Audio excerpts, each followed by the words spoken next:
नमस्कार दोस्तों, आपका स्वागत है। आज की हमारी कहानी है अन्याय। दोस्तों, हम देख रहे हैं कि समाज में बड़ी तेज़ी से बदलाव आए हैं। एकल परिवार, बढ़ती महंगाई और सबसे बड़ी बात बच्चों में संस्कार की कमी और साथ ही साथ बुज़ुर्गों में आत्मविश्वास की कमी, या ये कहिए कि अपने बच्चों के लिए अंधी ममता। ऐसे बहुत से कारण हैं जिनकी वजह से हमारे परिवार टूट रहे हैं। ये कहना भी उचित नहीं है कि सारा कसूर हमारे बच्चों का ही है। कहीं ना कहीं हम खुद भी इसके लिए जिम्मेदार होते हैं। बहुत से पेरेंट्स अपने बच्चों को जिम्मेदारी का एहसास ही नहीं कराते, ज़िंदगी में कठिनाइयों का सामना करना नहीं सिखाते। इन लोगों ने अपने लिए कभी कुछ किया ही नहीं। उनका सब कुछ उनके बच्चों के लिए ही तो था। और आज जब ये बुजुर्ग हो गए हैं तो भला अचानक बच्चों को अपने नैतिक जिम्मेदारी का एहसास कैसे हो? उन्होंने तो अपने माता पिता से सेवा ही कराई है और आज अचानक वो आपकी सेवा करने लगे, ये तो पॉसिबल नहीं हो सकता। बेहतर होगा कि आप समय समय पर उनको उनकी जिम्मेदारियों से अवगत कराएं, उनको सिखाएं कि हम अब आपकी जिम्मेदारी हैं, आपको हमारा ख्याल रखना चाहिए। कहावत तो सबने सुनी होगी ना कि बिना रोए तो माँ भी दूध नहीं पिलाती। हमें भी अपना हक मांगना होगा, और वो भी अपने स्वाभिमान को बिना ठेस पहुँचाए। आज एक ऐसी ही माँ की कहानी मैं आपके लिए लेकर आई हूँ, जो लगातार अपने बच्चों से अपमानित होती है और सिर्फ उनका एक 10 साल का पोता, एक छोटा सा बच्चा, उन्हें स्वाभिमान से जीना सिखा देता है। तो आइए शुरू करते हैं आज की कहानी। अरे बहू, आज तो 3 तारीख हो गई और अभी तक पेंशन नहीं आई। माँ जी, आपके चिल्लाने से पेंशन नहीं आ जाएगी, और आपको पेंशन के पैसे की क्या ज़रूरत है? पिछले महीने ही तो पूरे 500 रुपये दिए थे। सारे पैसे खर्च हो गए क्या?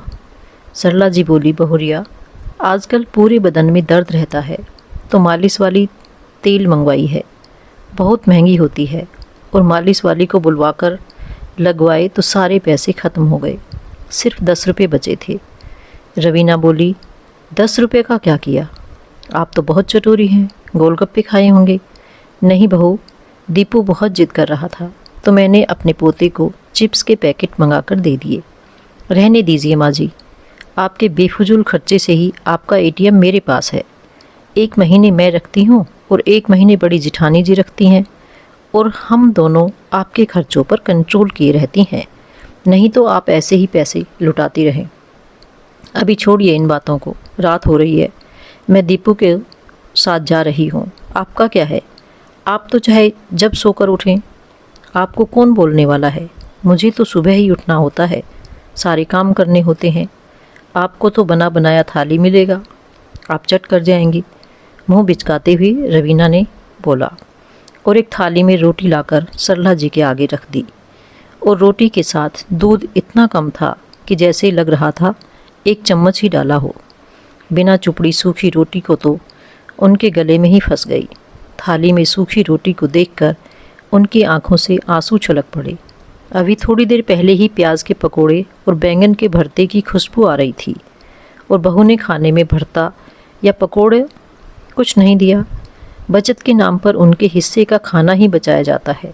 उनके आंसू टपकने लगे और उन्होंने अपने आंचल से आंसू पोंछकर थाली को प्रणाम किया, और वह भूखे पेट ही चली गई। सुबह हुई तो उनका पोता स्कूल जाने के लिए तैयार हो रहा था। उसी समय उनका बेटा नमन आया और बोला, माँ, ये क्या तुम्हारी खाने की थाली पड़ी है?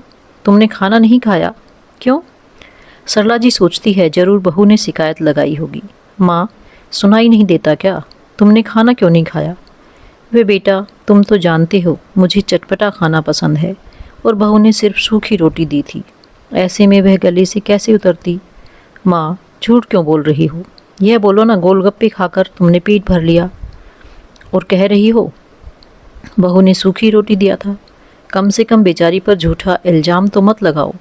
दीपू के हिस्से का दूध वह तुम्हें पिलाती है ताकि तुम स्वस्थ रहो, तुम्हारी हड्डियां मजबूत रहें, लेकिन तुम उस बेचारी पर ही इल्ज़ाम लगा रही हो।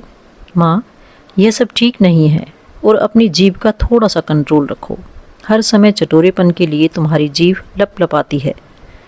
बीमार होगी तो बड़ी भाभी कहेंगी तुम्हारे घर में बीमार हुई है, तुम सेवा करके भेजना।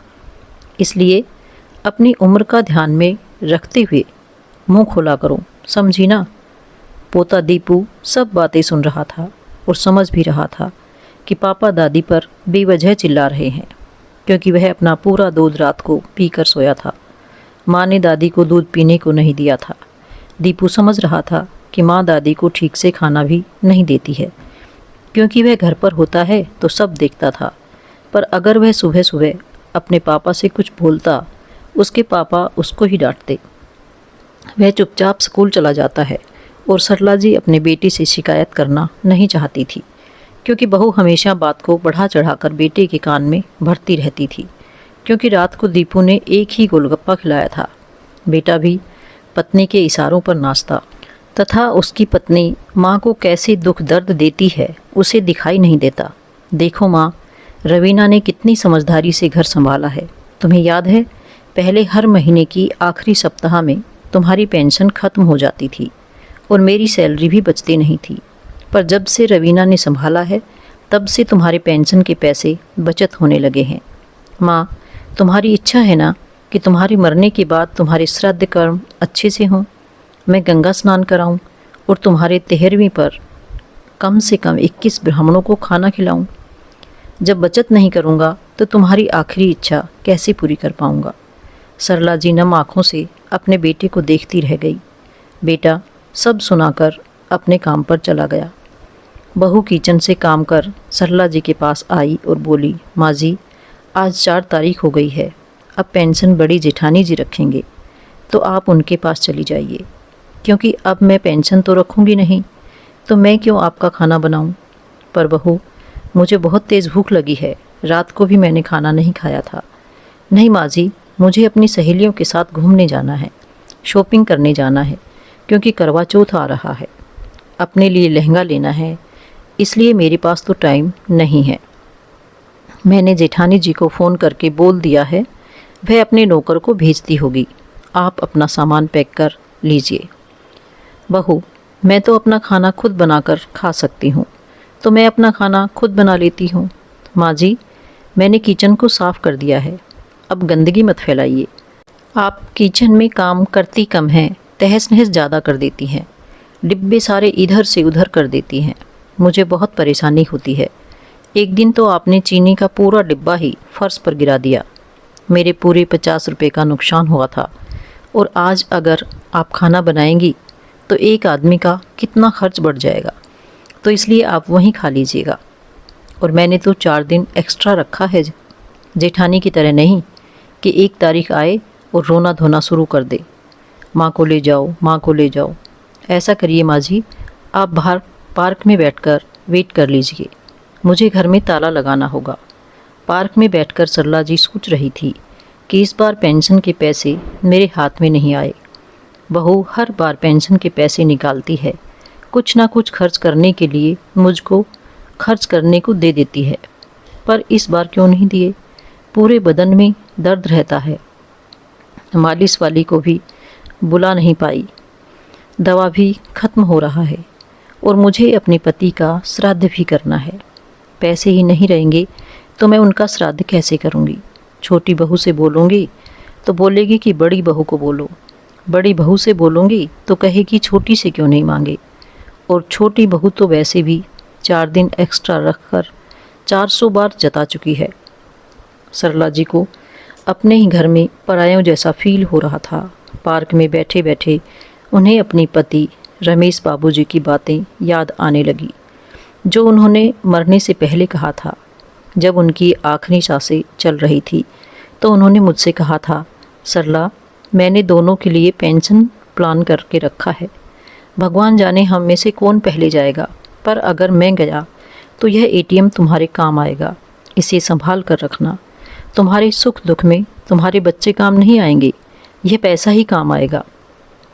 जब भी ज़रूरत पड़ेगी अपने मन के साग सब्जी खाना। तुम्हें गोलगप्पे खाना बहुत पसंद है ना, उसे खाना, और मन करे तो मंदिर में थोड़ा बहुत दान कर देना, और किसी पर्व त्यौहार में अपने पोते पोतियों के हाथ में भेंट स्वरूप कुछ रख देना। हाँ, पेंशन के पैसे बहुत ज़्यादा तो नहीं होंगे, पर इतना ज़रूर होगा कि तुम्हें बेटों के सामने हाथ फैलाने की ज़रूरत नहीं पड़ेगी।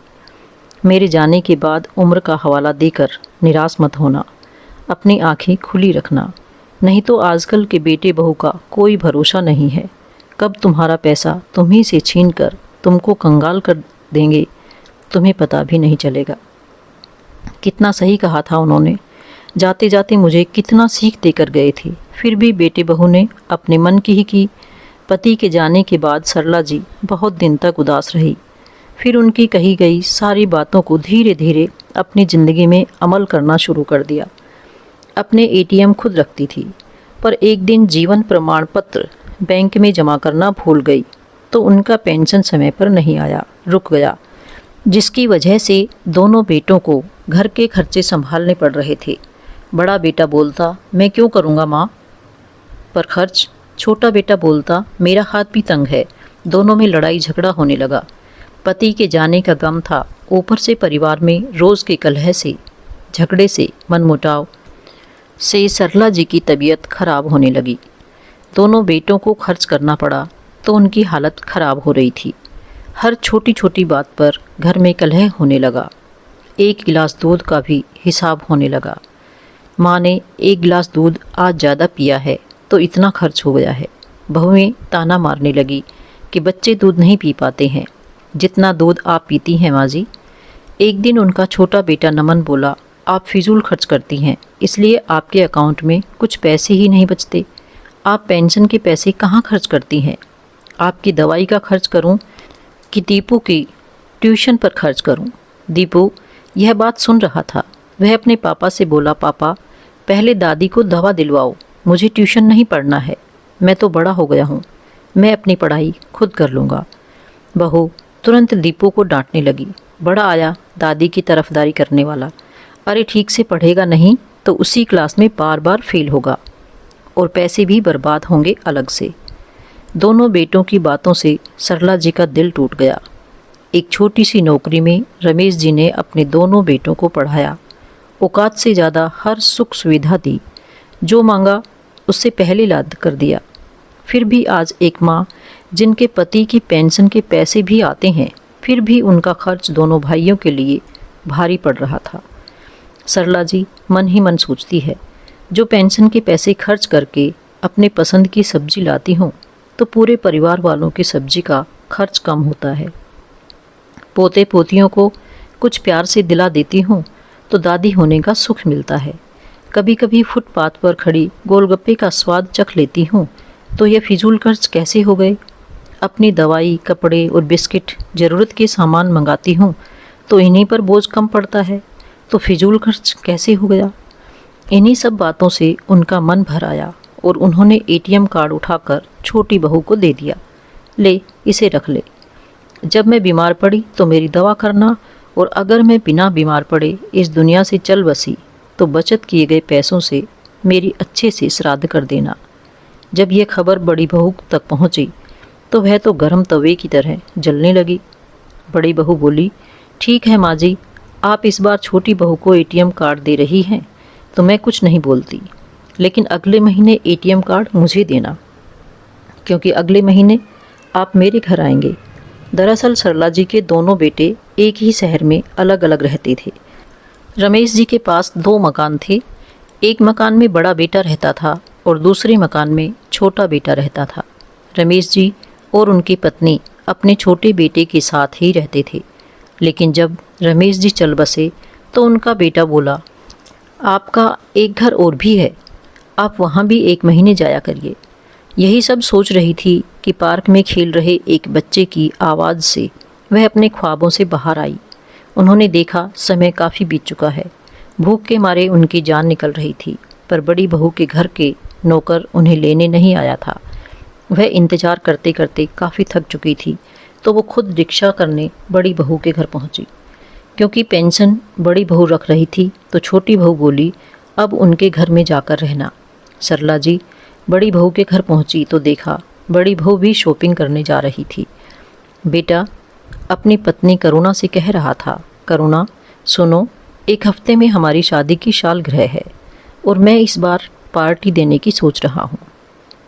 चलो रेडी हो जाओ, मैं तुम्हें सबसे पहले किसी शोरूम में एक महंगी साड़ी दिला देता हूँ और तुम्हें कुछ ज्वेलरी और जो भी चाहिए सब ले लो। पार्टी बहुत शानदार होनी चाहिए क्योंकि इस बार हमारी 15वीं शादी की सालगिरह है और तुम अपनी सब खास रिश्तेदारों को, सहेलियों को, सबको बुला लेना, कोई रह ना जाए। हाँ जी, मैं तो अपने किटी की सारी सहेलियों को बुला रखा है कि मेरी 15वीं शादी की सालगिरह है, सबको आना है और सब बड़ी बेसब्री से इंतज़ार कर रहे हैं। सुनो, मुझे एक आईफ़ोन भी लेना है क्योंकि मेरी सारी सहेलियों के पास आईफ़ोन है और एक डायमंड की अंगूठी। इस बार तो मुझे शादी की सालगिरह में यही गिफ्ट कर देना। हाँ करुणा, क्यों नहीं? बड़े प्यार से अमन अपनी पत्नी करुणा से बोल रहा था। करुणा और अमन एक गाड़ी में बैठकर दोनों अपनी सालगिरह की शॉपिंग करने के लिए निकल जाते हैं। तभी उनकी नज़र सरला जी पर जाती है और कहती है, बेटा कहाँ जा रहा है? माँ, जाते समय टोका टाकी नहीं किया जाता, शुभ कामों के लिए जा रहे थे। अब आई हो तो अंदर जाओ, मैं शॉपिंग करने जा रहा हूँ। पर बहू, मैंने तो कुछ खाया नहीं है। माँ जी देख लेना, किचन में कुछ बचा होगा तो खा लेना, हर समय प्लेट लिए फिरती हो। अब हमें जाने दो, हमारा रास्ता मत काटो। इतना सुनकर बेटे बहू शॉपिंग पर चले गए। शॉपिंग में जब लौटे तो बेटे बहू एक दूसरे का अपना शॉपिंग दिखाकर खूब हंस रहे थे। देखिए जी, यह साड़ी मुझ पर कितनी जच रही है। हाँ हाँ, आज भी किसी दुल्हन से कम नहीं लगती हो तुम, करुणा। तभी सरला जी ने अपनी बात रखी। बेटा, मुझे अपने पति की श्राद्ध के लिए कुछ ज़रूरी सामान खरीदना है क्योंकि 11 तारीख को उनका श्राद्ध है। बड़ा बेटा अमन बोला, माँ जी आप क्या बोल रही हैं? 11 तारीख को हमारी शादी की सालगिरह है, इसलिए कोई श्राद्ध उस दिन नहीं मनाया जाएगा। आपका दिमाग तो ठिकाने पर है ना? सरला जी चुप रहती हैं और कहती हैं, बेटा मुझे कुछ पैसे दे दो, मैं थोड़ा बहुत पूजा ही कर लूँगी। उनकी आत्मा की शांति के लिए तेरे पिताजी की आखिरी इच्छा थी कि जब वे ना रहें तो उनकी श्राद्ध में गरीबों को अन्न वस्त्र दान में दिया जाए ताकि उनकी आत्मा को शांति मिले। रोटी खाने के तो जुगाड़ हो नहीं पाते और तुम इतना लंबा लिस्ट बता रही हो गरीबों को बांटने के लिए। क्या हमने बैंक खोल रखा है जो निकाल निकाल कर तुमको पैसे देते रहें? सरला जी सोचती है कि बहू के पास सालगिरह मनाने के लिए, दिखावा करने के लिए पैसे हैं और पिता का श्राद्ध के लिए 2 पैसे नहीं हैं, पर वह बेटे के सामने जबान खोल नहीं पाती। करुणा मुंह बनाती है, फालतू चीज़ों के लिए हमारे पास पैसे नहीं हैं। तभी उनका पोता दीपू दरवाजे पर खड़ा सब सुन लेता है और सरला जी से कहता है, दादी आप बिना बताए मुझे छोड़कर यहाँ चली आई। मुझे घर में अच्छा नहीं लग रहा है, ना घर पर मम्मी है ना पापा। आप रहती हैं तो मुझे अच्छा लगता है। और कस करके दादी को गले लगा लेता है। अरे दीपुआ, तू बिना बताए यहाँ चला आया? तेरी माँ परेशान होती होगी। बड़ी माँ, अब दादी को श्राद्ध के लिए पैसे क्यों नहीं देती? दादी को क्यों तंग कर रही है? करुणा गुस्से में बोली, चल जा अंदर अपने बड़े भाई से खेल, बच्चे बड़ों के बीच में ना पड़ें तो ज़्यादा अच्छा है। दीपू करता भी क्या, वह अंदर चला गया। आखिर 10 साल का बच्चा कितना बोलता। करुणा के बेटे राजू से खेलने लग गया और सरला जी भी अपने लिए कभी आवाज़ भी नहीं उठाती थी, बस गाय की तरह सबकी बातें सुनती रहती। चुपचाप 1 महीने बड़े बेटे के घर और दूसरे महीने छोटे बेटे के घर जाती हैं और एटीएम कार्ड भी 1 महीना बड़ा बेटा उपयोग करता है और दूसरा महीना छोटा बेटा उपयोग करता है। मरने से पहले रमेश जी इतना तो करके गए थे कि उन्हें कोई तकलीफ़ ना हो, लेकिन बेचारी बूढ़ी माँ अकेले क्या कर सकती थी। सही कहते हैं लोग, इंसान सबसे जीत जाता है पर अपनी औलाद से हार जाता है। बड़ी हिम्मत करके सरला जी कहती है, ठीक है बहू, तुम्हें पैसे नहीं देने हैं तो मत दो, लेकिन मेरे पति की पेंशन तो आती है ना, मैं उन पैसों से श्राद्ध कर लूँगी और उनकी ज़रूरत की पूजा के सामान और साथ में गरीबों को देने के लिए कपड़े ले आऊँगी। पर माँ जी, जब एटीएम कार्ड आपको मिलेंगे तब ना आप करोगी? अरे आप पर ही तो खर्च करते हैं, हम 2 वक्त की रोटी फ्री में नहीं आती माँ जी। और जो 1 कप चाय पी रही हो ना, दूध भी महंगा हो चला है। मैं तो आपको 2 टाइम चाय देती हूँ। रवीना तो आपको 1 कप चाय के लिए भी मना कर देती है। मेरे सामने वह दूध में पानी मिलाकर आपको चाय दे रही थी। क्यों माँ जी, सच कह रही हूँ कि नहीं? एक सांस में करुणा सब बोलते गई और अपनी एनिवर्सरी की तैयारी करने में जुट गई। सारे दोस्तों मेहमानों को फ़ोन लगाकर हंस हंस कर दावत दिया, जैसे मानो शादी की पहली सालगिरह मनाई जा रही हो। और ससुर की श्राद्ध के लिए ना उसके पास टाइम है और ना पैसे, और जो पैसे ससुर छोड़कर भी गए हैं, पेंशन के पैसों पर दोनों बेटे बहू ने जबरन कब्जा कर लिया है। 1 हफ्ते बाद शादी की सालगिरह आ गई। रवीना भी अपने बेटे दीपू और पति नमन के साथ पहुंचती है और कहती है, बधाई हो जेठानी जी, आपको सालगिरह की बहुत बहुत बधाई हो। और उनके हाथ में एक बड़ा सा बुके पकड़ा देती है। जेठानी जी, मैं सोच रही हूँ अगले साल शादी की सालगिरह की पार्टी तो मैं भी किसी बड़े से रेस्टोरेंट में करूँगी। हाँ हाँ रवीना, कर लेना, पहले आज मेरी पार्टी तो एंजॉय कर। अपने हाथ को घुमाते हुए बार बार करुणा बोलती है, उसे अपने हीरे की अंगूठी को जो दिखाना था। अरे वाह जेठानी जी, आपने हीरे की अंगूठी पहनी है? हाँ रवीना, यह तो इन्होंने बड़े प्यार से सालगिरह का गिफ्ट दिया है मुझे। बहुत सुंदर है जेठानी जी। फिर उसके बाद अपने स्मार्टफोन को भी शो करती है। दोनों देवरानी जेठानी अपने पैसों की डींगे हाँकना शुरू कर देती हैं।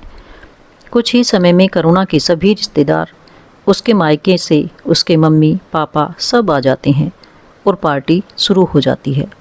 करुणा की मम्मी पापा बोलते हैं, बिटिया समधन जी कहाँ है?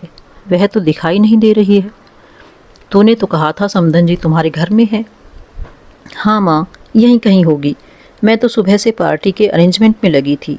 आप दोनों एंजॉय करिए। सासू माँ पार्टी टाइप की नहीं है, वह बस अकेले रहना पसंद करती हैं, इसलिए कमरे में बैठी रहती हैं। So boring. रामू, ज़रा इधर आओ और सब मेहमानों को कोल्ड ड्रिंक सर्व करो। मम्मी पापा, आप कौन सा फ्लेवर लेंगे? देखो, मैंने कई तरह की कोल्ड ड्रिंक का अरेंजमेंट किया है।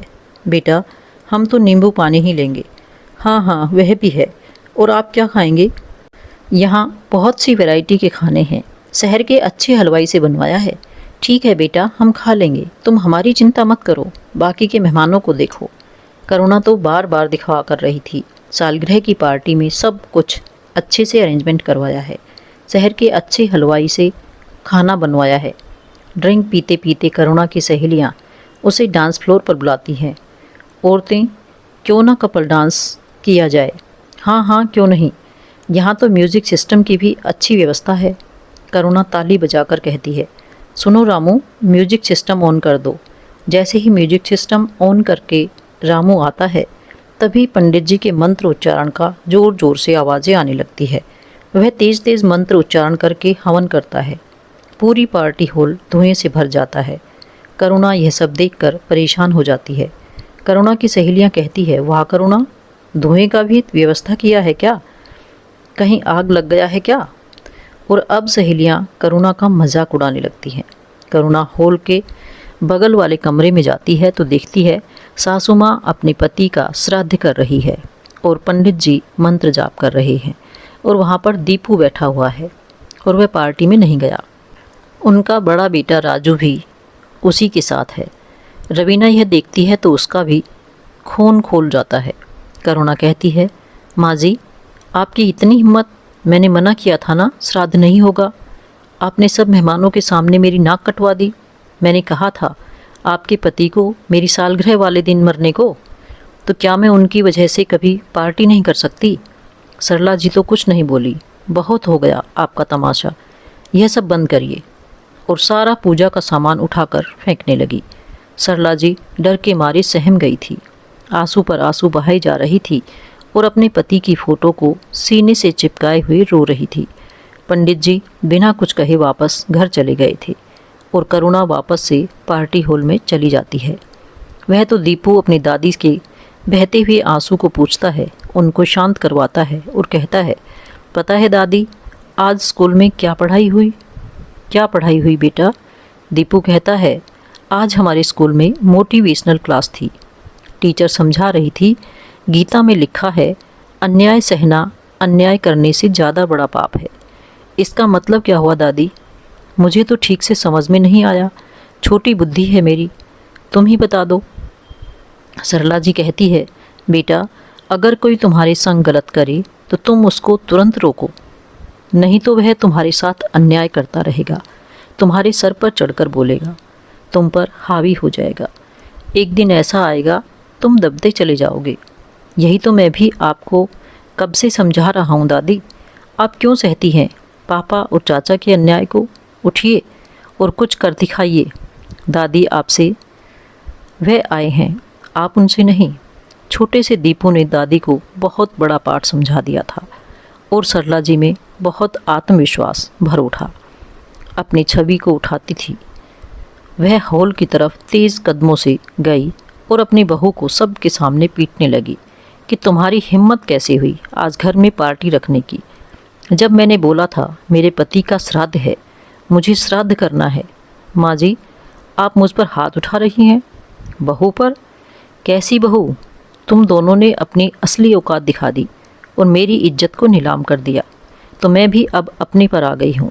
अगर तुम दोनों मेरी पेंशन के एटीएम कार्ड वापस नहीं किया, फिर देखो तुम्हारी खैर नहीं।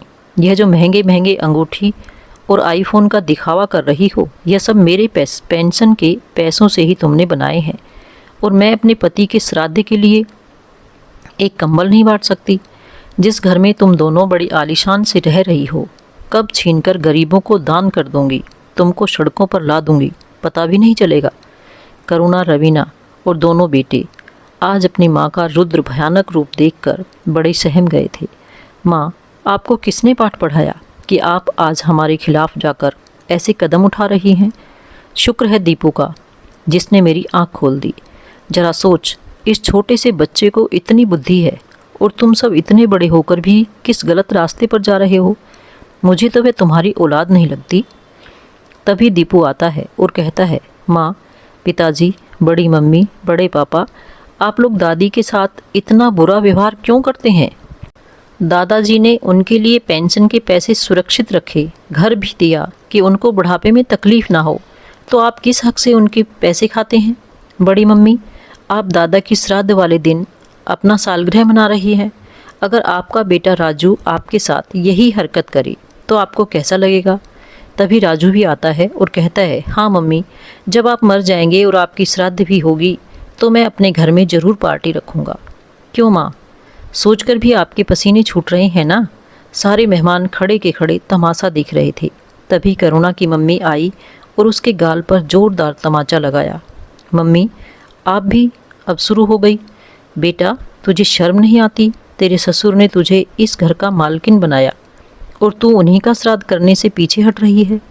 क्या हमें अपने गए हुए पितरों का आशीर्वाद लेने से दूर रहना चाहिए? अरे जो कुछ भी आज तेरे पास है सब उनका ही तो दिया हुआ है।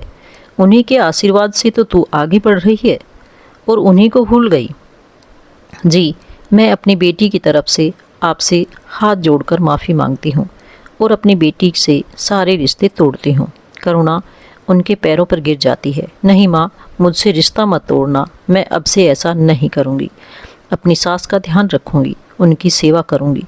तभी सरला जी ने अपनी बहू को मोबाइल को छीना और पंडित जी को फ़ोन लगाकर कहा, पंडित जी वापस आइए, मेरे पति का आज श्राद्ध होगा, यहाँ पर कोई सालगिरह नहीं मनाई जाएगी। पंडित जी आते हैं और इस बार तो 11 पंडित आते हैं। सब मिलकर रमेश जी का श्राद्ध करते हैं और बेटा बहू सब शर्म से नज़रें झुका लेते हैं। वहाँ उपस्थित सारे मेहमान सरला जी के इस कदम की प्रशंसा करते हैं। सरला जी अपने पोते दीपू के सर पर हाथ फेरती है और कहती है, बेटा तू 10 साल का है पर तूने तो आज मेरी आँख खोल दी। अभी तक तो मैं चुप थी पर अब मैं चुप नहीं रहूँगी। बहू जाओ पंडित जी के लिए खाना बनाओ। दोनों बहुएं किचन में जाती हैं और पंडित जी के लिए खाना बनाती है, क्योंकि अब वह जान गई थी कि उसकी सासू माँ भीगी बिल्ली नहीं बल्कि एक शेरनी बन गई है जो दहाड़ना भी जानती है। वह मुश्किल समय में खूंखार करना भी उन्हें आ जाएगा। दोस्तों, अन्याय एक हद तक सहा जाए तो ठीक लगता है, लेकिन जब यह अन्याय आप पर ज़्यादा हावी होने लगे तो आपको एक कदम आगे बढ़ाना ही पड़ेगा। तभी बेटे बहू आपका कहना मानेंगे, नहीं तो ऐसे ही बुढ़ापे में आपको नाच नचा देंगे। तो दोस्तों ये थी आज की कहानी। आपको कैसी लगी कमेंट करके ज़रूर बताएं और आप मेरे चैनल पर नए हैं तो इसे सब्सक्राइब भी ज़रूर कर लें। धन्यवाद।